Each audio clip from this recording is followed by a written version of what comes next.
अपने चेहरे पर नकाब ओढ़े अब्बू लुलू और उसके साथी प्रतिभा हॉस्पिटल के बाहर आकर खड़े हो जाते हैं। उस हॉस्पिटल को देखते हुए अल्ताफ अब्बू लुलू से पूछता है, जिस मौसेरे भाई की आप बात कर रहे थे भाई, क्या वो अभी हॉस्पिटल में है? हंसते हुए अब्बू लुलू अल्ताफ का जवाब देते हुए कहता है, सुना है भाई की तबीयत थोड़ी नासाज चल रही है, थोड़ा हाल चाल ले आते हैं उसका। इतना कहकर अब्बू लुलू हॉस्पिटल के अंदर अपने साथियों के साथ दाखिल हो जाता है। हॉस्पिटल के कमरे में बेड पर लेटा मदन गुप्ता मैगजीन देख रहा होता है। तभी अचानक से मदन गुप्ता को हॉस्पिटल के कमरे के दरवाजे की ओर से कुछ लोगों के कदमों की आहट सुनाई देती है। जैसे ही मदन गुप्ता दरवाजे की ओर देखता है, उसे दरवाजे पर 3 लोग नकाब लगाए खड़े दिखाई देते हैं। मदन गुप्ता सतर्क होते हुए उन्हें देखने लगता है। कुछ ही दूरी पर खड़ा अब्बू लुलू अपना नकाब हटाते हुए मदन गुप्ता से कहता है, सरप्राइज मेरे भाई, क्या हाल है? सुना है तबीयत नासाज चल रही है तेरी, एक्सरसाइज किया कर। अब्बू लुलू को अपने हॉस्पिटल के कमरे में खड़ा देखकर मदन गुप्ता चौंक जाता है। तभी मदन गुप्ता अब्बू लुलू से कहता है, तू तुम यहाँ क्या कर रहे हो? अब क्या लेने आए हो मुझसे? मदन गुप्ता अब्बू लुलू और उसके साथियों को देखकर काफी घबरा जाता है। मदन गुप्ता की घबराहट देखते हुए अब्बू लुलू उसकी ओर बढ़ते हुए कहता है, डरो मत मदन साहब, तुम्हें मैं यहाँ कोई नुकसान पहुँचाने नहीं आया हूँ, बल्कि एक जानकारी हासिल करने आया हूँ। अब्बू लुलू की बात सुन मदन गुप्ता उससे पूछता है, जानकारी? किस चीज की जानकारी? मदन गुप्ता के बेड पर बैठे हुए अब्बू लुलू उससे पूछता है, मुझे तुमसे इस बात की जानकारी चाहिए कि मुझे मौर्य काल के एंटीक्स कहाँ मिल सकते हैं। मौर्य काल के एंटीक्स का जिक्र सुन मदन गुप्ता हक्का बक्का रह जाता है। वो अब्बू लुलू से कहने लगता है, मैंने अपने कई ग्राहकों को चूना लगाकर मौर्य काल के एंटीक्स कहकर बेचा है, पर इसका मतलब ये नहीं है कि मौर्य काल के एंटीक्स सच में बाजार में यहाँ कहीं मिलते हैं। इतनी भी दौलत क्यों ना लगा लो, फिर भी वो एंटीक्स नहीं मिलेंगे तुम्हें। मदन गुप्ता को देखते हुए अब्बू लुलू उसे कहता है, मुझे पता है मदन गुप्ता, तूने अपने ग्राहकों को क्या पूरी दुनिया को चूना लगाया है। तेरे जैसा बट्टेबाज इंसान पूरे एंटीक की लाइन में नहीं हो सकता। काफी छोटे मोटे हेरा फेरी करने वालों ने मुझे तेरा ही नाम बताया कि शायद मदन गुप्ता आपकी मदद कर सकता है, इसीलिए इतने बड़े काम के लिए मैंने तुझे याद किया। बेड पर बैठा मदन गुप्ता हाथ हिलाते हुए कहता है, मैं तुम्हारी इसमें कोई मदद नहीं कर सकता। मेरे पास उस काल के एंटीक्स की कोई जानकारी नहीं है तुम्हें देने के लिए। मदन गुप्ता की बात सुन अब्बू लुलू उसका गाल थपथपाते हुए कहता है, नहीं है जानकारी तो जानकारी हासिल करना मेरे प्यारे भाई। चल तुझे मैं आज एक बहुत अच्छा ऑफर देता हूँ। अगर तूने मुझे उन एंटीक्स की जानकारी दे दी कि वो एंटीक्स मुझे कहाँ मिल सकते हैं, तो मैं तुझे असगर भाई से कहकर 10 लाख रुपए दिलवाऊंगा। 10 लाख की रकम सुनते ही मदन गुप्ता की आंखों में मानो चमक सी आ जाती है। मदन गुप्ता को देखते हुए अब्बू लुलू कहता है, सोच ले, 10 लाख सिर्फ जानकारी देने के लिए। तभी मदन गुप्ता तुरंत ही अब्बू लुलू से कहता है, 10 लाख? ठीक है, मैं कोशिश करता हूँ। मेरे कुछ जानकार वाले लोग पुरातन विभाग में काम करते हैं, उनसे पूछकर मैं तुम्हें बताता हूँ। मदन गुप्ता की बात सुनकर अब्बू लुलू अपने जेब से एक छोटी चिट्ठी निकालते हैं और सामने रखे टेबल पर रखते हुए कहता है, ये मेरे फोन नंबर की चिट्ठी है। अगर मुझे पता लगा कि ये मेरा नंबर किसी को तूने दिया है, तो तू अभी बेड पर बैठा है, तुझे लेटने लायक भी नहीं छोड़ूंगा, समझा? जैसे ही उन एंटीक्स की जानकारी तुझे मिलेंगे, मुझे तुरंत इस नंबर पर इत्तला कर देना। जाते हुए मदन गुप्ता अब्बू लुलू से पूछता है, एक बात पूछनी थी तुमसे। आखिरी बार जब तुम मुझसे मिले थे तो तुम्हारी अनमोल से दुश्मनी हुई थी ना? क्या हुआ, दोस्ती हो गई क्या फिर उससे? मुस्कुराते हुए अब्बू लुलू मदन गुप्ता का जवाब देते हुए कहता है, हाँ, हुई थी मेरी अनमोल से दुश्मनी, और अब्बू लुलू अपने दुश्मन को कभी नहीं भूलता। मेरा दोस्त नहीं, सबसे बड़ा दुश्मन है वो अनमोल, और उसकी वो प्यारी दोस्त जोया काफी बार हाथ से बचकर निकली है वो मेरे, पर ज्यादा दिनों तक मैं उन दोनों को छोड़ने वाला नहीं हूँ। अब्बू लुलू की बात सुनकर मानो मदन गुप्ता का मन गदगद हो रहा होता है। वो खुश होते हुए अपना हाथ दिखाकर अब्बू लुलू से कहता है, जैसे ही मुझे उन एंटीक्स की जानकारी मिलेगी, मैं तुम्हें तभी फोन करके बता दूंगा, और अगर नहीं मिली तो मुझसे कुछ उम्मीद मत रखना। मदन गुप्ता की बात सुनकर अब्बू लुलू वहां से अपने दोनों साथियों के साथ बाहर चला जाता है। तभी उस कमरे के दरवाजे के पीछे खड़ी काजल अपने पिता और अब्बू लुलू के बीच हुई बातों को चोरी छुपे सुन लेती है और हैरान होने लगती है। तभी काजल सोचते हुए अपने आप से कहती है, तो ये है अब्बू लुलू। जोया और अनमोल भी इसी अब्बू लुलू और मौर्य काल के एंटीक्स की बात कर रहे थे, और ये भी वही बात कर रहा था पापा से। अनमोल और जोया का ये दुश्मन है अब्बू लुलू। दिखने में तो गुंडा लग रहा था। मुझे इस मामले की जड़ तक जाना होगा कि आखिर पूरी बात क्या है। अगली सुबह अनमोल अपने घर वालों के सामने अपना सामान रखते हुए उनसे विदा ले रहा होता है। ठीक है माँ, मैं चलता हूँ बिहार, और कुंदन पापा का ख्याल रखना तुम। कुंदन जवाब में अनमोल से कहता है, तू चिंता मत कर अनमोल, मैं पापा और दुकान का अच्छे से ख्याल रख लूंगा। अनमोल को देखते हुए राघवेंद्र थोड़ा नाराज होते हुए उसे कहते हैं, क्या तेरे पाँव में छर्रे लग चुके हैं जो तू एक जगह टिक ही नहीं पा रहा? कुछ ही दिन पहले तू पौंडीचेरी गया था और अब बिहार जा रहा है। तुझे हमारे साथ वक्त नहीं बिताना, सुकून की सांस नहीं लेनी? अपने पिता का जवाब देते हुए अनमोल कहता है, बस सुकून की सांस लेने के लिए ही तो ये भागा दौड़ी कर रहा हूँ पापा। एक जरूरी काम है, वो हो जाएगा तो मेरा एक बड़ा काम हो जाएगा, फिर मैं सुकून की सांस लूंगा। इतना कहकर अनमोल अपने पिता के पैर छूने लगता है।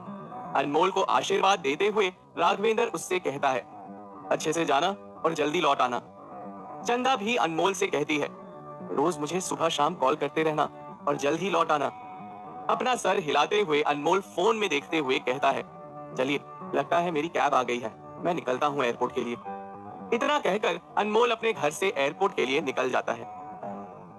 एयरपोर्ट पर खड़ा अनमोल जोया का इंतजार कर ही रहा होता है कि वहीं कुछ ही दूर हाथ में फूलों का गुलदस्ता लिए खड़ी काजल अनमोल को दिखाई दे रही होती है। अनमोल को देखते हुए काजल अपने आप से कहती है, इसका इंतजार कर रहे हो जनाब, मेरा ही ना? तुम्हें क्या लगा हॉस्पिटल में पापा एडमिट हैं तो मैं तुम्हें सी ऑफ करने नहीं आऊंगी? जरूर आऊंगी। कुछ कदम आगे चलने पर काजल रुककर फिर से अपने आप से कहती है, अरे ऐसे मिलने में तो कोई मजा नहीं है अनमोल से। एक काम करती हूँ, थोड़ी मस्ती कर लेती हूँ, फिर जाकर अनमोल को सरप्राइज दूंगी, उसे भी बहुत अच्छा लगेगा। तभी अनमोल को काजल का फोन आता है। जैसे ही अनमोल काजल का फोन उठाता है, वो उसे सामने से कहती है, happy journey my hero, sorry तुम्हें सी ऑफ करने नहीं आ सकी।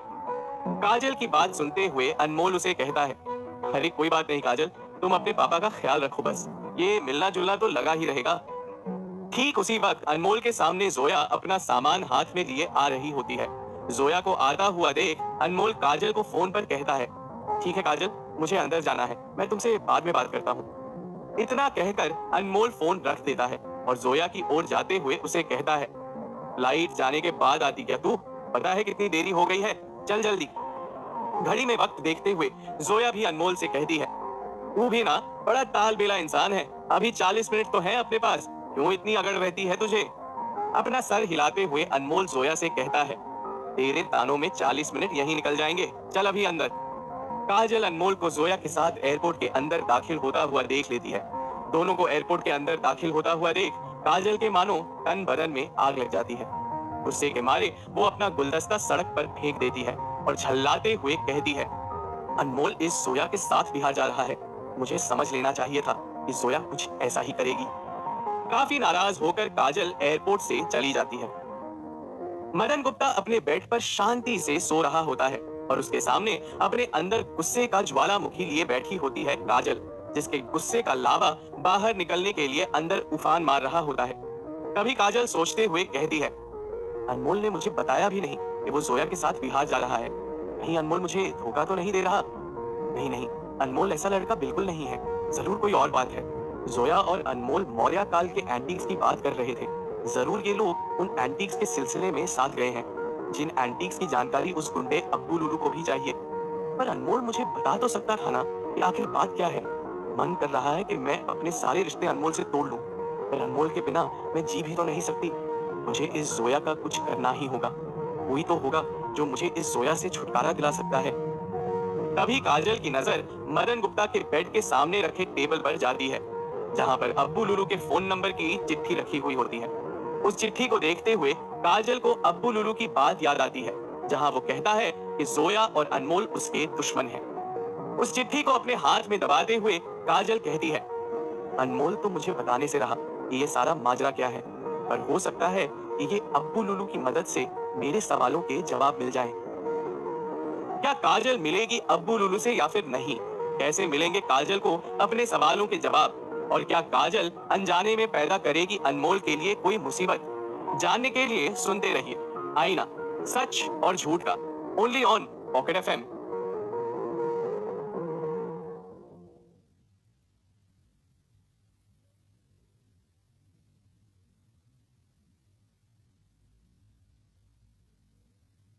दोपहर के 2 बज रहे। दोस्तों, अभी खरीदिए कोई भी कॉइन पैक और एंजॉय कीजिए एड फ्री लिसनिंग। दोपहर के 2 बज रहे होते हैं। जोया और अनमोल भी बिहार पहुंच चुके होते हैं। बिहार पहुंचते ही जोया अंगड़ाई लेते हुए अपना बैग जमीन पर पटकते हुए कहती है, आखिरकार पहुंच चुके हम बिहार। अब मैं यहाँ पर फुल लिट्टी चोखा खाऊंगी, दाल चावल खाऊंगी। जोया को देखते हुए अनमोल उसे कहता है, यहाँ खाना खाने नहीं आए हैं हम, उन मौर्य काल के एंटीक्स को ढूंढने आए हैं। पता नहीं इतने बड़े प्रदेश में कहाँ गड़े होंगे वो एंटीक्स। और वो विक्रम सिन्हा का ऑक्शन भी तो अटेंड करना है हमें। और मुझे वो कहीं एक जगह ले जाने वाला है जहाँ मुझे उसके एंटीक्स भी परखने हैं। दुनिया भर का काम पड़ा हुआ है और तुझे लिट्टी चोखे की पड़ी हुई है। अनमोल जोया से बात कर ही रहा होता है कि तभी विक्रम सिन्हा का उसे फोन आता है। हेलो विक्रम जी, बताइए। पहुंच गया मैं बिहार अपने एक दोस्त के साथ। विक्रम सिन्हा अनमोल को फोन पर कहता है, बहुत खूब अनमोल, अब तुम मेरे होटल जाकर आराम कर लो। मैं तुम्हें कुछ ही देर बाद मैसेज करता हूँ कि तुम्हें आज ऑक्शन के लिए कहाँ जाना है। गाड़ी में बैठकर तुम ऑक्शन अटेंड करने चले जाना। मेरा ड्राइवर तुम्हें लेने आ जाएगा। और हाँ, ऑक्शन के बाद तुमसे बात करता हूँ। विक्रम सिन्हा से बात कर अनमोल अपना फोन रख देता है और जोया के साथ होटल चला जाता है। जोया और अनमोल विक्रम सिन्हा के बताए हुए होटल पर पहुंच जाते हैं, जहां रिसेप्शन पर अनमोल अपनी आईडी दिखाते हुए कहता है, जी मेरा नाम अनमोल है, मेरा यहाँ विक्रम सिन्हा ने कमरा बुक किया होगा। अनमोल का आईडी कार्ड देखते ही रिसेप्शन पर बैठा कर्मचारी तुरंत ही घंटी बजाकर बेल बॉय को बुलाते हुए कहता है, ये विक्रम सर के खास मेहमान हैं, इन्हें इनकी रूम तक पहुंचा दो। तुरंत ही बेल बॉय जोया और अनमोल का सामान उठाता है और दोनों को उनके कमरे तक पहुंचा देता है। कमरे तक पहुंचाकर बेल बॉय वहां से चला जाता है। कमरे के अंदर दाखिल होते ही जोया कमरे को देखते हुए कहती है, तेरे विक्रम सिन्हा ने तो बहुत ही बड़ा कमरा बुक किया है तेरे लिए, बड़ी खातिर कर रहा है तेरी ये विक्रम सिन्हा। जोया की बात सुनकर अनमोल अपना कॉलर चढ़ाते हुए कहता है, फिर क्या समझ रही है तू, अनमोल का रुतबा बोलता है, समझी। अनमोल की बात सुनकर जोया उबासी लेते हुए कहती है, पहले ही काफी नींद आ रही थी मुझे, तेरी बेकार की बात सुनकर तो और सर वजन हो गया है मेरा। तेरा विक्रम सिन्हा कॉल करेगा तो हमें ऑक्शन पर भी जाना होगा। एक काम कर, तू वहाँ सोफे पर सो जा, मैं तब तक बेड पर आराम कर लेती हूँ। अपना सर हिलाते हुए अनमोल जोया से कहता है, मैं सोफे पर नहीं सोने वाला, सोफे पर मेरा शरीर अकड़ जाता है, तू सोफे पर सो जा। जोया से अपनी बात कहकर अनमोल बेड की ओर जाने लगता है, पर जोया अनमोल का हाथ पकड़कर उसे खींच लेती है और कहती है, मुझे सोफे पर नींद नहीं आती, कुछ देर के लिए सोफे पर सोएगा तो सच में अकड़ नहीं जाएगा तू। अनमोल को जवाब देकर जोया बेड की ओर जाने लगती है, पर अनमोल जोया का रास्ता रोकते हुए कहता है, तू अब मुझे अकड़ मत दिखा जोया, मैं काफी थक चुका हूँ, मैं जाकर बेड पर ही सोऊंगा। एक तरफ अनमोल बेड की ओर जाने लगता है तो दूसरी तरफ जोया उसे पकड़कर खुद बेड की तरफ जाने लगती है। देखते ही देखते दोनों के बीच में खींचातानी शुरू हो जाती है। उसी खींचातानी में जोया के हाथ से अनमोल का शर्ट का आस्तीन फट जाता है। अनमोल का शर्ट फटता हुआ देख जोया जोर से हंस देती है। जोया की हंसी को देखते हुए अनमोल उसे घूर कर देख रहा होता है और नाराज होते हुए उसे कहता है, तुझे पता है ये मेरा फेवरेट शर्ट था जोया।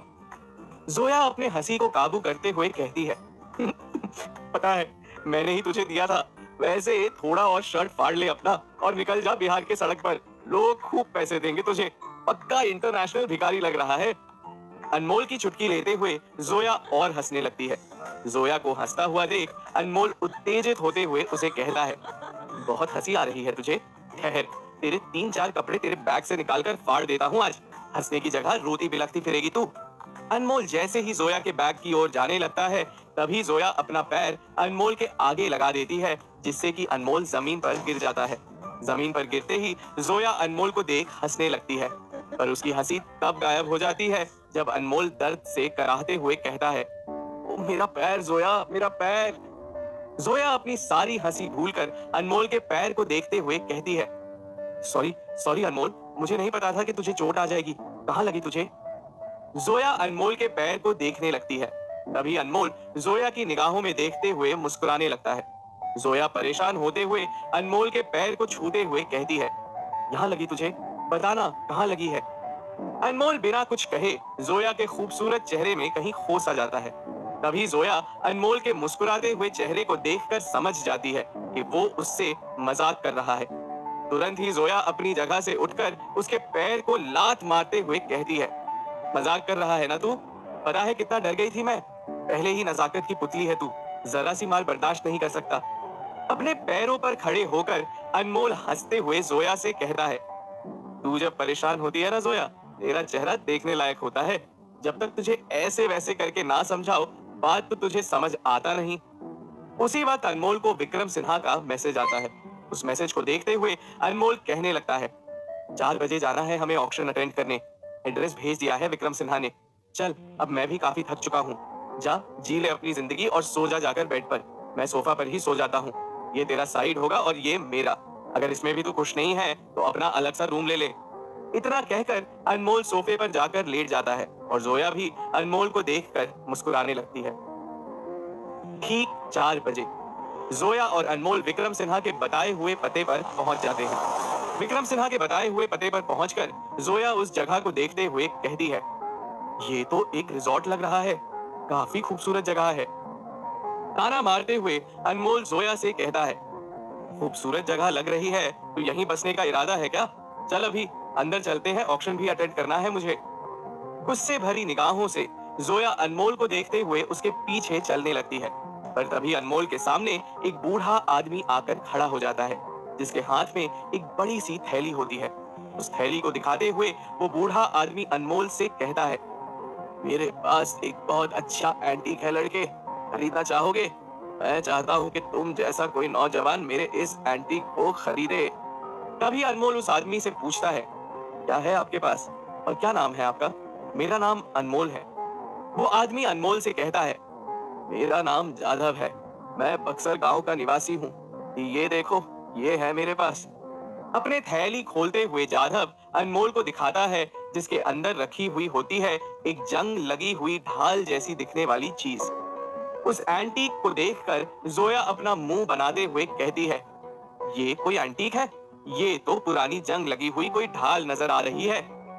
जोया को देखते हुए जाधव कहता है, मैं सभी लोगों को मेरा ये एंटीक दिखाता हूँ और जिसे इस एंटीक की परख होगी वही इसे ले सकता है, और इसे लेने से मैं दावे के साथ कह सकता हूँ कि ऑक्शन में उसके हाथ एक बहुत बड़ी चीज लगने वाली है। जाधव की बात सुन जोया अचरज में पड़ते हुए सोचने लगती है कि इस एंटीक को लेने से अंदर ऑक्शन आखिर क्या हासिल हो सकता है। जोया धीमे से अनमोल के कान में कहती है, ये सिर्फ हमें बेवकूफ बना रहा है। मेरी मान, सीधे अंदर चलते हैं और ऑक्शन में ही कुछ अच्छा देख समझकर लेकर निकल पड़ते हैं। जोया का हाथ पकड़कर अनमोल अपने जेब से अपना जादुई आईना निकालता है। अपने आईने को निकालकर अनमोल जाधव के एंटीक को देखता है, जिसमें अनमोल को काफी चमक दिखाई देती है। चुपचाप अनमोल अपना आईना जेब में रखकर जाधव से पूछता है, कितने का दे रहे हो जाधव सर अपना ये कीमती एंटीक? अनमोल के मुंह से इज्जत भरे अल्फाज सुनकर जाधव के चेहरे पर एक चमक सी आ जाती है। वो खुश होते हुए अनमोल से कहता है, तुम्हें समझ में आ गई ना मेरी चीज? अब तुम जो चाहे इसके पैसे मुझे दे दो। मैं चाहता हूँ कि तुम जैसा नौजवान मेरे इस चीज को खरीदे, और तुम्हें देखकर भी मुझे ऐसा लगता है कि तुम इस ऑक्शन से बहुत अच्छी चीजें लेने वाले हो। अनमोल जाधव से पूछता है, आपकी चीज इतनी नायाब है तो आप ही इसका मोल तय करेंगे, बताइए कितना लेंगे आप अपनी चीज के? अनमोल के हाथ में अपना एंटीक थमाते हुए जाधव अनमोल से कहता है, तुम्हें जो समझ में आए वो दे दो। तभी अनमोल अपने जेब से चेकबुक निकालता है और 5 लाख का चेक लिखकर जाधव को थमा देता है। उस 5 लाख के चेक को देखकर जाधव काफी खुश होते हुए अनमोल से कहता है, अनमोल नाम है ना तुम्हारा, नाम के ही नहीं गुणों के भी अनमोल हो तुम। भगवान तुम्हारा भला करे और तुम्हें जिंदगी में कामयाबी बरते। उस चेक को अपने हाथ में लिए जाधव वहां से चला जाता है। तभी जोया अनमोल को घूर कर देखते हुए कहती है, फंस गया उसकी मीठी बातों में। अगर इतना ही ज्यादा पैसा हो गया है तेरे पास तो मुझे दे दे। इस टीन के डब्बे के लिए तूने 5 लाख दे दिए। अनमोल जाधव के एंटीक को देखते हुए जोया से कहता है, तू नहीं समझेगी, इस एंटीक की कीमत इससे कहीं ज्यादा है जोया। उस एंटीक को देखते हुए जोया अनमोल से कहती है, अब तू कह रहा है तो मान लेती हूँ। इतने पैसे जो कमा लिए तूने, पैसे वाले की बात हर कोई मानता है, पर फिर भी मेरा दिल नहीं मान रहा कि मैं तेरी बात पर यकीन करूं। ऐसी चीजें मुझे कबाड़ की दुकानों पर बड़े से तराजू में दिखाई देती हैं। जोया की बात सुनकर अनमोल उसकी चुटकी लेते हुए कहता है, इसीलिए तो पैसे नहीं कमा पाई तू, क्योंकि तेरे पास वो नजर नहीं है ना। चल अभी अंदर देखते हैं क्या खजाना लगता है अपने हाथ। अनमोल जोया को ऑक्शन के अंदर ले जा रहा होता है, पर दूर से उस पर नजर रखे हुए थे जॉन। कौन सी नायाब चीज मिलेगी अनमोल को उस ऑक्शन में, और क्यों नजर रखे हुए हैं जॉन अनमोल पर? क्या अनमोल पर मंडरा रहा है किसी चीज का खतरा? जानने के लिए सुनते रहिए आईना, सच और झूठ का, only on pocket FM.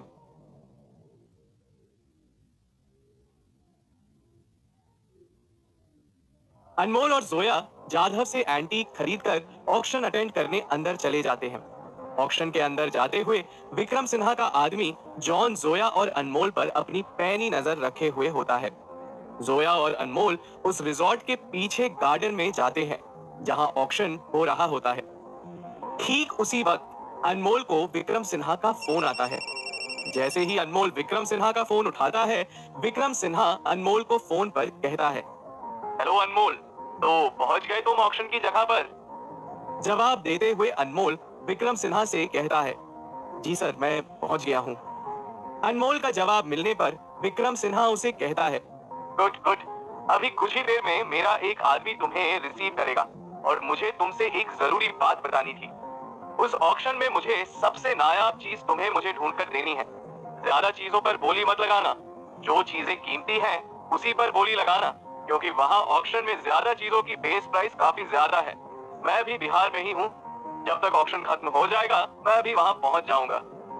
Vikram Sinha की बात खत्म होने पर अनमोल उसे कहता है, ठीक है विक्रम जी, मैं सब समझ गया आपकी बात। मैं आपके लिए यहाँ से सबसे कीमती चीजें ही खरीदूंगा। विक्रम सिन्हा से बात कर अनमोल अपना फोन रख देता है। गार्डन में खड़ा अनमोल इधर उधर देखने लगता है कि वो आखिर बैठे कहाँ, क्योंकि ऑक्शन का सारा एरिया लोगों की भीड़ से खचाखच भरा हुआ होता है, क्योंकि उस ऑक्शन को अटेंड करने काफी लोग आए हुए होते हैं। उसी वक्त अनमोल के सामने रिजॉर्ट में काम कर रहा एक कर्मचारी पास आते हुए कहता है, हेलो सर, आपका नाम अनमोल है ना? विक्रम सिन्हा सर ने मुझे आपको रिसीव करने के लिए कहा था। आपकी टेबल वहां बुक है, टेबल नंबर 9। रिजॉर्ट का कर्मचारी अनमोल को टेबल नंबर 9 पर बिठा देता है, जहां पर बैठकर अनमोल को ऑक्शन में विक्रम सिन्हा के लिए बोली लगानी होती है। अपनी जगह पर बैठकर अनमोल मंच की ओर टकटकी लगाए देखने लगता है। अनमोल के चेहरे से उसकी उत्सुकता काफी साफ दिखाई दे रही होती है। वो बेसब्री से ऑक्शन के शुरू होने का इंतजार कर रहा होता है। अनमोल की बेकरारी को देखते हुए जोया उसे पूछती है, क्यों एक टक लगाए स्टेज की ओर देख रहा है? उस बंदरगाह वाले ऑक्शन में जैसी लड़कियां थी यहाँ पर वैसी नहीं होंगी। इतने एक्सपेक्टेशंस मत रख ले यहाँ पर। तिरछी नजरों से देखते हुए अनमोल जोया से कहता है, मैं लड़कियों के लिए उत्सुक नहीं हूँ डायन, एंटीक्स के लिए हूँ। तुझे पता है ना कि एंटीक्स मुझे कितने पसंद हैं। अनमोल और जोया बात कर ही रहे होते हैं कि मंच से मेजबान माइक पर कहता है, बिहार में आपका स्वागत है। अभी ये ऑक्शन शुरू होने जा रहा है। एक एक कर आपके सामने इस ऑक्शन में नायाब चीजें रखी जाएंगी।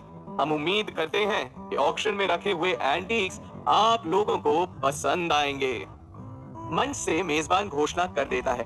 कुछ ही देर में मंच पर एक एक कर एंटीक्स लाए जाते हैं और उन एंटीक्स की बोली लगना शुरू हो जाती है। बांस से लेकर पुराने जमाने के फोन और कंप्यूटर तक की बोली में लोग शामिल हो रहे होते हैं, पर अनमोल इनमें से किसी चीज की बोली नहीं लगाता।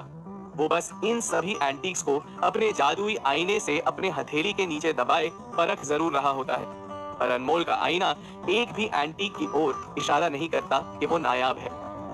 काफी चीजें बोली में लगने पर भी अनमोल जब कुछ नहीं खरीदता, तब जोया उसे कहती है, किस चीज का इंतजार कर रहा है तू? इतने सारे लोगों ने इतनी चीजें खरीद ली, पर तूने एक भी चीज नहीं खरीदी, क्यों? या तो ये सब बेवकूफ हैं, या तो फिर तुझे कोई चीज समझ नहीं आ रही।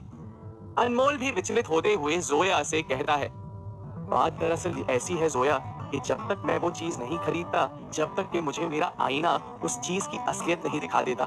मेरा आईना मुझे बताता है कि कौन सी चीज नायाब है और कौन सी नहीं। ये भी सच है कि आज ऑक्शन में काफी सारी चीजें नायाब थी, जिसका इशारा मेरे आईने ने मुझे नहीं दिया। पता नहीं क्या हो गया है मेरे आईने को।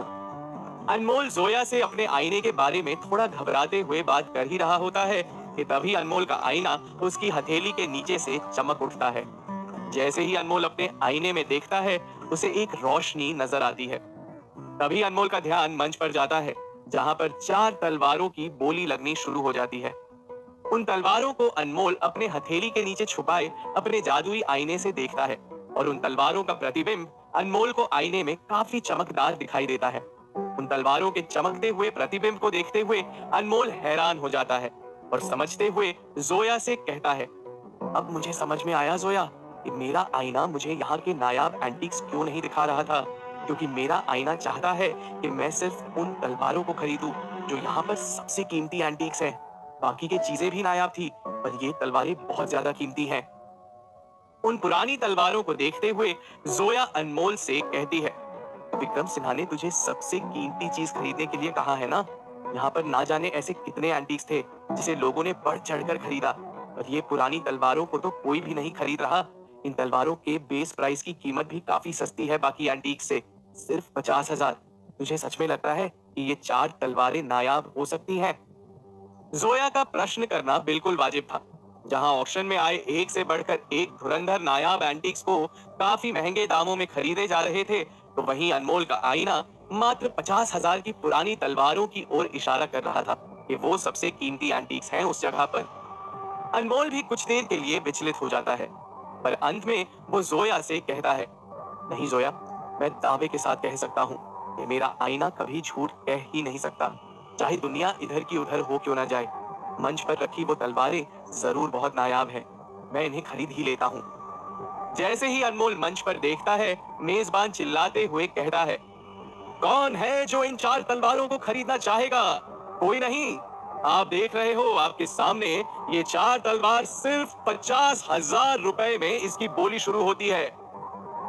तभी ऑक्शन में बैठा एक लंबी मूंछों वाला आदमी अपनी मूंछों पर ताव लगाते हुए बोली लगाता है, 60,000। मेजबान उस आदमी को देखते हुए कहता है, टेबल नंबर 6 से बोली लग चुकी है 60,000 रुपए इन शानदार तलवारों के लिए। बोली लगाते हुए अनमोल अपना हाथ उठाते हुए कहता है, 70,000 रुपए। अनमोल और उस मूंछों वाले आदमी के बीच मानो उन तलवारों को लेने के लिए एक प्रतिस्पर्धा शुरू हो जाती है और उन तलवारों की बोली 50,000 से 2 लाख तक चली जाती है, जिसे अंत में अनमोल उन तलवारों को बोली में जीत लेता है। अनमोल के बोली जीतने पर मेजबान घोषणा करते हुए कहता है, टेबल नंबर 9 पर बैठे अनमोल ने ये शानदार तलवारें 2 लाख में जीत ली हैं और इसी के साथ यहाँ पर ये ऑक्शन भी खत्म होता है। अनमोल के उन तलवारों को बोली पर जीतने से वो मूंछों वाला आदमी अपनी मूंछों को ताव देते हुए अनमोल को घूरने लगता है। तभी अनमोल की नजर कुछ ही दूर खड़े जाधव पर जाती है, जो अनमोल को उन तलवारों को खरीद लेने पर उसे बड़ी खुशी से देख रहा होता है। ऑक्शन के खत्म होते ही अनमोल के पास एक कर्मचारी उन तलवारों को लेकर आता है और उसे थमाते हुए कहता है, ये लीजिए सर, आपके एंटीक्स जो आपने यहाँ से खरीदे हैं। उन तलवारों को अपने हाथ में लिए अनमोल जोया के संग जा रहा होता है। तभी वो मूंछों वाला आदमी अनमोल के पास आकर घमंड से हंसते हुए कहता है, तुम जितने नौजवान हो उतने ही नौसिखिए हो लड़के। मेरे पास तो अच्छा खासा पैसा है, इसीलिए इन तलवारों को 2 लाख में खरीदने मेरे लिए कोई बड़ी बात नहीं होती, और तुम्हें देखकर मुझे पता लग चुका था कि तुम वो तलवारें खरीदोगे ही, इसीलिए मैं तुम्हें उकसा भी रहा था और तुमने उन तलवारों को खरीद भी लिया। 2 लाख तुमने यूं ही बर्बाद कर दिए अपने। उस आदमी के तेवर देखकर जोया का खून खौल रहा होता है, मानो अगले ही पल वो उसे एक तमाचा जड़ ही देगी, पर वो अपने आप को काबू कर लेती है। उसी वक्त सामने से विक्रम सिन्हा अनमोल के पास आ जाते हैं।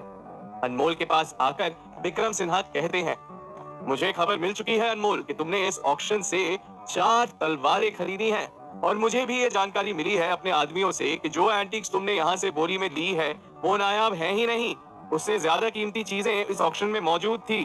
तो फिर तुमने इतनी मामूली सी चीज मेरे लिए क्यों खरीदी? विक्रम सिन्हा भी अनमोल पर नाराज दिखाई दे रहा होता है। उसे भी ये लग रहा होता है कि अनमोल से कोई गलती हो गई हो।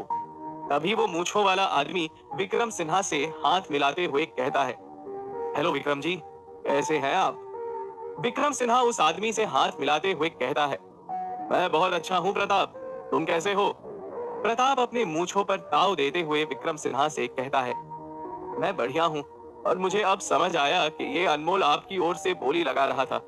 काफी नुकसान करा दिया है आपका इसने उन तलवारों को खरीद कर। 2 लाख भी अच्छी खासी रकम होती है विक्रम जी, याद रखिए। प्रताप की बातों को सुनकर विक्रम सिन्हा अनमोल को गुस्से भरी निगाहों से देखने लगता है। क्या अनमोल ने सच में खरीद लिया है मामूली सा एंटीक, या छुपा हुआ है उन एंटीक्स में कोई रहस्य? और कैसे करेगा अनमोल उन छुपे हुए एंटीक्स का रहस्य उजागर? जानने के लिए सुनते रहिए आईना, सच और झूठ का, ओनली ऑन पॉकेट एफएम।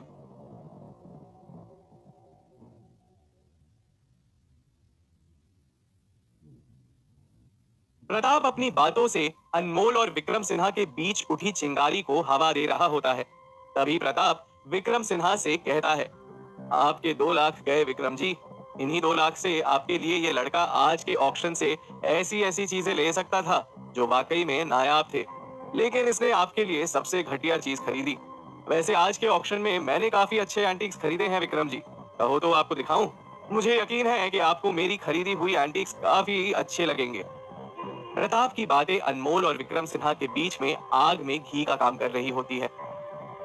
नाराजगी में अपना सर हिलाते हुए विक्रम सिन्हा अनमोल से कहता है, सच में अनमोल, तुमने मुझे काफी निराश किया है। मैं तुम्हें एक ऑक्शन में विजिट के लिए 1 लाख दे रहा हूँ और तुम मेरे लिए ये चीजें खरीद रहे हो, ये परख है तुम्हारी? विक्रम सिन्हा की बात सुनकर तो मानो जोया का भी सर नीचे झुक जाता है। पर तभी अनमोल उन तलवारों को सामने रखे टेबल पर रख देता है और कुछ ही देर पहले जाधव से खरीदे हुए एंटीक्स को थाली से बाहर निकालने लगता है। जैसे ही अनमोल उस ढाल जैसी दिखने वाली एंटीक को बाहर निकालने लगता है, जोया धीमे से अनमोल के कान में फुसफुसाते हुए कहती है, और बेइज्जती कराएगा क्या अनमोल? मत निकाल इस पुरानी ढाल को, वरना ये लोग और ताने मारेंगे। पहले ही ये पुरानी तलवारों को लेकर तेरा विक्रम सिन्हा नाराज चल रहा है। अनमोल जोया की बात को नजरअंदाज करते हुए अपने हाथ में थामी हुई थैली में से जाधव से खरीदा हुआ एंटीक बाहर निकालता है और विक्रम सिन्हा के सामने रख देता है। उस एंटीक को जैसे ही अनमोल उन तलवारों के पास रखता है, विक्रम सिन्हा उससे पूछता है, ये क्या है अनमोल? ये तो एक पुरानी ढाल लग रही है। अनमोल विक्रम सिन्हा से कहता है, ये एंटीक मैंने अभी बाहर जाधव नाम के उस बूढ़े शख्स से खरीदा है, पूरे 5 लाख में। ढाल को देखते हुए प्रताप हंसते हुए कहता है, अरे विक्रम जी, इसे आपने अपना अप्रेंटिस बनाया हुआ है। 1 लाख आप इस लड़के को दे रहे हो, इससे अच्छा आप मुझे 50,000 दे देते तो मैं आपके लिए अच्छा काम कर देता। प्रताप के हंसी से भरे हुए बातों का विक्रम सिन्हा के पास भी कोई जवाब नहीं होता। वो भी अपना सर नीचे झुकाए खड़ा होता है। तभी अनमोल के चेहरे पर विश्वास की मुस्कान देख विक्रम सिन्हा हैरान हो जाता है।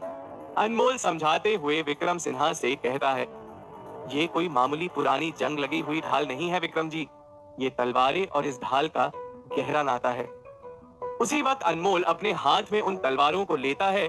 उन तलवारों को अनमोल जैसे ढाल के अंदर डालता है, उन तलवारों से उस ढाल पर एक चिन्ह बन जाता है। उस चिन्ह को देखते हुए विक्रम सिन्हा के साथ खड़ा प्रताप भी अचरज में पड़ जाता है। उस चिन्ह को देखते हुए विक्रम सिन्हा अनमोल से पूछता है, ये चिन्ह मैंने पहले कहीं देखा है, जो इस ढाल पर इन तलवारों से लगाने से बनी हुई है। तभी अनमोल विक्रम सिन्हा को जानकारी देते हुए कहता है, ये चिन्ह कारंता डायनेस्टी का है। ये तलवारें उसी जमाने की हैं। इन 4 तलवारों को अलग अलग रखने पर इनका कोई मोल नहीं, पर जब इनमें से 2 तलवारें इस ढाल के साथ अपना पूरा चिन्ह बनाते हुए इतिहास बताती है, तो इन तलवारों का मोल काफी बढ़ जाता है।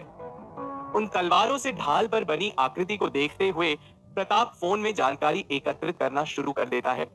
कुछ ही देर बाद फोन पर जानकारी एकत्रित कर प्रताप हैरान होते हुए कहता है, ये तो काफी पुरानी और अहम डायनेस्टी की तलवारें हैं, इनकी कीमत तो करोड़ों में होगी।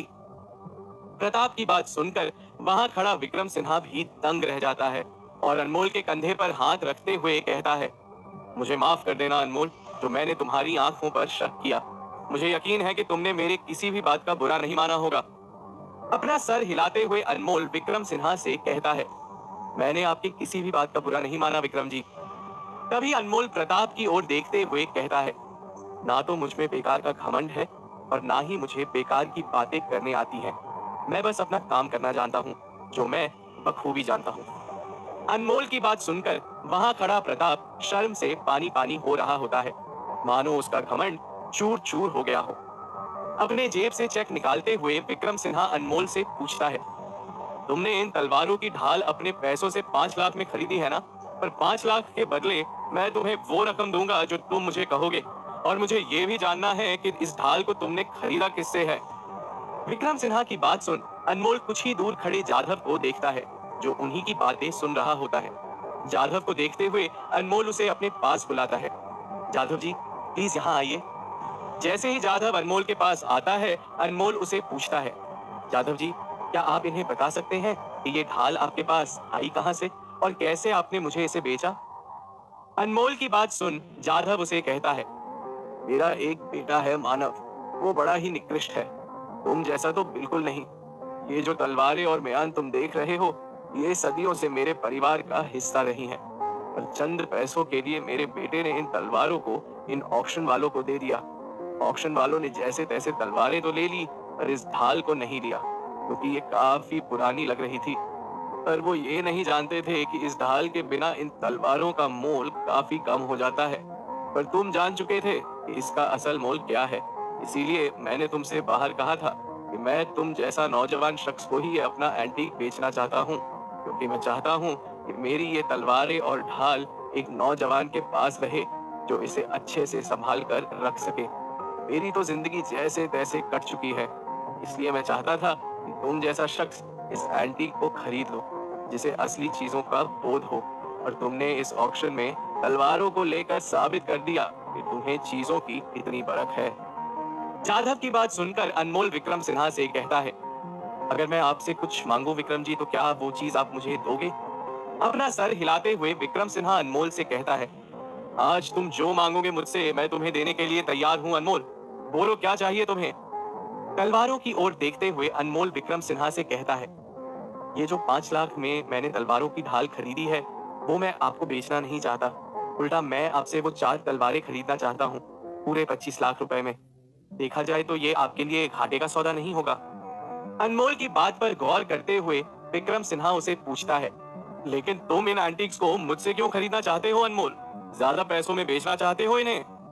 विक्रम सिन्हा का जवाब देते हुए अनमोल उसे कहता है, बात पैसों की नहीं है विक्रम जी, कभी कभी बात जज्बातों की भी होती है। जाधव जी जैसे चाहते हैं कि ये तलवारें मेरे पास रहे, इसीलिए मैं इन तलवारों को अपने पास ही रखना चाहता हूँ। इसीलिए मैं ये एंटीक आपसे खरीदना चाहता हूँ। अनमोल के बात पर विक्रम सिन्हा काफी विचार विमर्श करते हुए कहता है, ठीक है अनमोल, तुम्हारी खुशी मेरे लिए ज्यादा मायने है, क्योंकि तुम मेरे लिए काम करते रहोगे तो मैं आगे पैसे भी कमाते रहूंगा। तुम ये तलवारों का सेट मुझसे ले सकते हो। विक्रम सिन्हा से उन तलवारों के खरीदने की मंजूरी जैसे ही अनमोल को मिलती है, तुरंत ही अनमोल अपने जेब से 25 लाख का चेक निकालता है और विक्रम सिन्हा के हाथ में थमाकर कहता है, ये लीजिए विक्रम जी, आपके पैसे। मुस्कुराते हुए विक्रम सिन्हा उस चेक को अपनी जेब में डाल लेता है और वहां से चला जाता है। विक्रम सिन्हा के जाते ही जोया ताव में आते हुए वहां खड़े प्रताप से कहने लगती है, अब पता चला किसकी नजर है पक्की और कौन है नौसिखिया। तेरे पास काफी पैसा है ना, पर अनमोल से ज्यादा नहीं। कभी 1 आध लाख की जरूरत पड़े तो अनमोल के पास आ जाना, उसका मूड होगा तो तुम्हें दे देगा। जोया का ताना सुनकर प्रताप अंदर ही अंदर आग बबूला हो रहा होता है, पर उसके पास जोया के तंज का कोई जवाब नहीं होता, जो वो कुछ ही देर पहले अनमोल पर कस रहा था। अनमोल के साथ जाते हुए जोया तिरछी नजरों से प्रताप को देखते हुए कहती है, मूछें रख लेने से कुछ नहीं होता अनमोल, समझा? दिमाग में भेजा भी होना चाहिए। बालों के विकास से दिमाग का विकास कभी नहीं नापना चाहिए। पर हाँ, कुछ लोगों के मूछों की तरह उनका दिमाग भी टेढ़ा होता है। चलिए प्रताप जी, अब हम चलते हैं। आप भी घर जाकर आराम से सो जाना। अब यहाँ रुककर कोई फायदा है नहीं। जितनी मुझे जिसकी बेइज्जती करनी थी कर ली, अब होटल जाकर मैं आराम से सोऊंगी। अपने बातों की तीर चलाकर जोया प्रताप का घमंड चकनाचूर कर वहां से जाधव और अनमोल के साथ बाहर चली जाती है। उन लोगों को जाता हुआ देख प्रताप अपने दांत पीसने लगता है। हॉस्पिटल में काजल अपने पिता के बेड के सामने बैठी हुई होती है। मदन गुप्ता तो आराम से बेड पर सो रहा होता है, पर काजल के दिल और दिमाग में एक तूफान चल रहा होता है। उसके मन में कई सवाल इकट्ठे हो चुके थे, जिनके जवाब पाए बिना उसे चैन नहीं आने वाला था। तभी काजल सोचते हुए अपने मन में कहती है, क्या अनमोल सच में वहां एंटीक्स की खोज में बिहार गया है? और ये मौर्य काल के एंटीक का ये लोग क्या करने वाले हैं? मुझे इसका पता लगाना ही होगा। अनमोल मुझे बताएगा नहीं, पर शायद ये अब्बू लुलू मुझे बता दे। हो सकता है अब्बू लुलू से मैं कुछ जान पाऊं। और मुझे कोई ऐसा भी तो शख्स चाहिए जो मेरी तरह जोया से नफरत करता हो। एक काम करती हूँ, अब्बू लुलू को फोन लगाती हूँ। अपने हाथ में अब्बू लुलू के नंबर की चिट्ठी पकड़कर काजल उसे फोन लगा लेती है। क्या बात करेगी काजल अब्बू लुलू से? क्या जोया की नफरत की आग में अंधी होकर कुछ अनजाने में गलत कदम उठाएगी काजल, या फिर कहानी लेगी कोई और दिलचस्प मोड़? जानने के लिए सुनते रहिए आईना, सच और झूठ का, ओनली ऑन पॉकेट एफएम।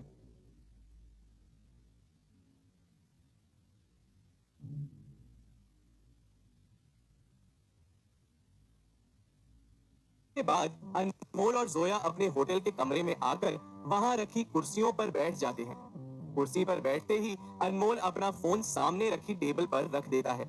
तभी जोया अनमोल से कहती है, सच में अनमोल, मान गई मैं तेरी जादुई आईने को। इतनी अच्छी तरह से तेरे आईने ने तुझे एंटीक्स का सच दिखाया। अपने शर्ट की जेब से अनमोल अपना आईना निकालकर उसमें देखते हुए कहता है, मैंने कहा था ना तुझसे, मेरा ये आईना काफी रहस्यमयी है। इसकी जादुई शक्तियों का अंदाजा तू और मैं लगा ही नहीं सकते। अनमोल अपने जादुई आईने की चमक देख रहा होता है।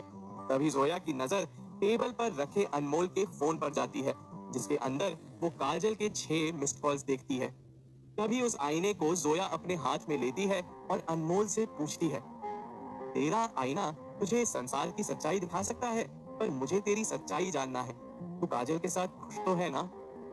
चेहरे पर अजीब मुस्कान लिए अनमोल जोया से कहता है, फिर से शुरू कर दिया तूने अपना राग अलापना। देख मेरे चेहरे को कि कितना खुश हूं मैं।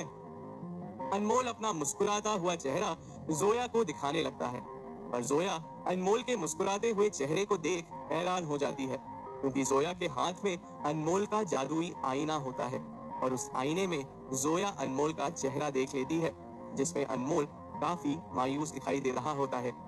आईने में अनमोल का प्रतिबिंब देखकर जोया को उसके दिल की सच्चाई पता चल जाती है कि अनमोल काजल से प्यार नहीं करता। अनमोल जोया के परेशान भरे चेहरे को देखते हुए कहता है, मेरी खुशी देखकर परेशान क्यों हो रही है तू? कोई प्रॉब्लम है क्या मेरी खुशी से तुझे? मुस्कुराते हुए जोया अपना सर हिलाती है और अनमोल से कहती है, किसी के खुश होने पर गमगीन नहीं होते हम। अफसोस तो बस हमें लोगों के खुशी के पीछे छुपे गम को देखकर होता है। जोया ने ये बात अनमोल से क्यों कही उसे समझ नहीं आती, पर वो तारीफ करते हुए जोया से कहता है, वाह जोया वाह, क्या बात कही है, दिल खुश कर दिया। अब तेरा सच का पैजामा का खेल खत्म हो गया हो तो मैं आराम करने चले जाऊं सोफे पर। अनमोल जोया के हाथ से अपना जादुई आईना ले लेता है और सोफे की ओर जाने लगता है। अनमोल सोफे की ओर जा ही रहा होता है कि तभी टेबल पर रखा अनमोल का फोन बज उठता है। अनमोल के फोन को देखते हुए जोया उसे कहती है, तेरी काजल कॉल कर रही है, बात कर ले उससे। तुरंत ही अनमोल अपना फोन लेकर कमरे के दूसरी ओर चला जाता है। कमरे के दूसरी ओर आकर अनमोल काजल से फोन पर बात करने लगता है। हेलो काजल, कहो कैसी हो? फोन पर काजल अनमोल से कहती है, कैसे रहूंगी तुम्हारे बिना मेरा बिल्कुल मन नहीं लग रहा यहाँ पर, और तुम हो के मेरा फोन तक नहीं उठा रहे। अब तुमसे और दूर नहीं रहा जाता अनमोल, प्लीज जल्दी आ जाओ। काजल की प्यार भरी बातों से कतराते हुए अनमोल उसे कहता है, वो सब छोड़ो ना काजल, मैं तो आ ही जाऊंगा, पर ये बताओ तुम्हारे पापा कैसे हैं? जवाब देते हुए काजल अनमोल से कहती है, पापा ठीक है अनमोल। अचानक से बात करते हुए काजल खामोश हो जाती है। तभी अनमोल काजल से पूछता है, क्या बात है काजल, कुछ हुआ है क्या? ऐसे खामोश क्यों बैठ गई बात करते करते? अनमोल के सवाल करने पर काजल उसे कहती है, अनमोल, क्या कोई ऐसी बात है जो तुम मुझसे छुपा रहे हो? क्या तुम मुझसे कुछ कहना चाहते हो? काजल की बात सुनकर अनमोल थोड़ा नाराजगी में आते हुए उसे कहता है, तुम्हें क्या लगता है काजल, क्या मैं तुम्हें धोखा दे रहा हूँ? काजल अनमोल से कहती है, नहीं नहीं अनमोल, मेरा वो मतलब नहीं था। मुझे काफी अजीब लग रहा है, एकदम से बिहार चले गए, पता नहीं ऐसा कौन सा जरूरी एंटीक का काम करने वहां गए हो। आजकल बात भी नहीं करते, इसीलिए मैंने पूछा कि क्या चल रहा है तुम्हारे अंदर, मुझे कुछ क्यों नहीं बताते तुम? एक गहरी सांस लेते हुए अनमोल काजल से कहता है, देखो काजल, मैं बस तुम्हें इतना कह सकता हूँ कि मैं कुछ गलत नहीं कर रहा। वक्त आने पर मैं तुम्हें सब बताऊंगा। मुझ पर भरोसा है ना तुम्हें? जवाब में काजल अनमोल से कहती है, तुम पर भरोसा है, इसीलिए चुप बैठी हूँ, वरना अभी तक बिहार पहुंच जाती। काजल की बात सुन अनमोल मुस्कुराता है और उससे कहता है, ठीक है, मैं अभी फोन रखता हूँ। विक्रम सिन्हा का मुझे कॉल आ रहा है, मैं तुमसे बाद में बात करता हूँ। अपना ख्याल रखना। जैसे ही अनमोल काजल का फोन रखता है, वो तुरंत ही विक्रम सिन्हा का फोन उठा लेता है। जैसे ही अनमोल विक्रम सिन्हा का फोन उठाता है, विक्रम सिन्हा उसे कहता है, हेलो अनमोल, तुम्हें डिस्टर्ब तो नहीं किया ना? अनमोल विक्रम सिन्हा से कहता है, नहीं नहीं विक्रम जी, कहिए क्या बात है? विक्रम सिन्हा अनमोल को अपना काम बताते हुए कहता है, मैंने तुम्हें एक जरूरी काम के लिए फोन किया है अनमोल। मैंने कहा था ना कि मेरे कुछ कंस्ट्रक्शन साइट पर खुदाई करने पर पुराने एंटीक्स मिल रहे हैं। मैं चाहता हूं कि कल तुम उस जगह जाओ जहां से मेरे लोगों को एंटीक्स मिले हैं। कल तुम जाकर उन एंटीक्स की परख कर लेना। अनमोल विक्रम सिन्हा से कहता है, ठीक है विक्रम जी, मैं आपका काम करने कल चला जाता हूँ। अनमोल की बात होने पर विक्रम सिन्हा उसे कहता है, ठीक है अनमोल, कल सुबह 8 बजे मेरा आर्मी गाड़ी लेकर होटल पहुंच जाएगा, तुम तैयार रहना। विक्रम सिन्हा से बात कर अनमोल अपना फोन रख देता है। जैसे ही अनमोल विक्रम सिन्हा से बात कर पीछे मुड़ता है, उसके सामने जोया हाथ बांधे खड़ी उसे घूर रही होती है। अनमोल जोया से पूछता है, ऐसे क्या देख रही है, मारेगी क्या मुझे? तभी जोया गंभीर होते हुए अनमोल से कहती है, कुछ देर पहले काजल से बात कर रहे थे ना तू? सिर्फ एक चीज कहूंगी तुझसे, जिंदगी में कुछ भी करना पर किसी का दिल मत तोड़ना, क्योंकि दिल टूटने पर काफी तकलीफ होती है अनमोल, ये बात अच्छे से पता है मुझे। अगर तेरे जान की बात नहीं होती तो मैं कभी यहाँ तेरे साथ नहीं आती, पर तुझे खतरे में छोड़ने की आदत भी तो नहीं है मुझे। बस आखिर में इतना कहना चाहती हूँ तुझसे मैं अनमोल, कि किसी मकसद के लिए किसी का दिल मत तोड़ना। जिस गंभीरता से जोया अनमोल से बात कर रही होती है, उसी गंभीरता से अनमोल भी जोया की बात को सुन रहा होता है। इशारों ही इशारों में जोया अनमोल से बातें कर वहां से जाने लगती है। अनमोल जोया को जाते हुए देखने लगता है, पर वो जोया के किसी भी सवाल का जवाब नहीं देता और निःशब्द वहां खड़ा रह जाता है। रात के करीब 8 बज रहे होते हैं। हॉस्पिटल में काजल अपने पिता के साथ बैठी हुई होती है। ठीक उसी वक्त अपने हाथों में गुलदस्ता लिए नीलम वहां आती है।